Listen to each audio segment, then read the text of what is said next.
Let's try and understand what this means.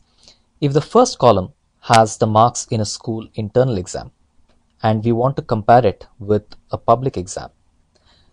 and the internal exam has a higher average, so which means that it was probably easier, and a lower spread, so which means that most of the questions were answered similarly by the students,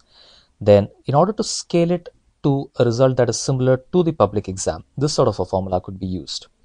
The net impact is students who are performing high here would continue to perform high here, but students who are performing average here really would have their performance pulled down. Now, the reason for that is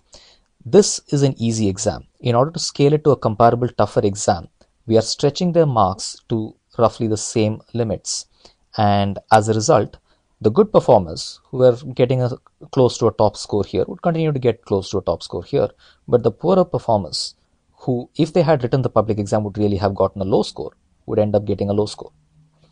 Instead, if the internal exam were a really tough one, let's say the average mark was only 30 in the internal exam, and the spread was also equally low, then the reverse would happen. The low performers who got low marks would continue to get low marks, but people who got only an average mark in this tough exam would get a much higher mark in the equivalent, in the moderated score that you would get after applying this formula. Another example is if, let us say, the two exams had the same average, but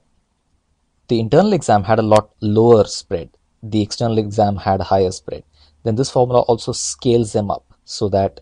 the spread is roughly uniform. So the main aim of this formula really is to make sure that the center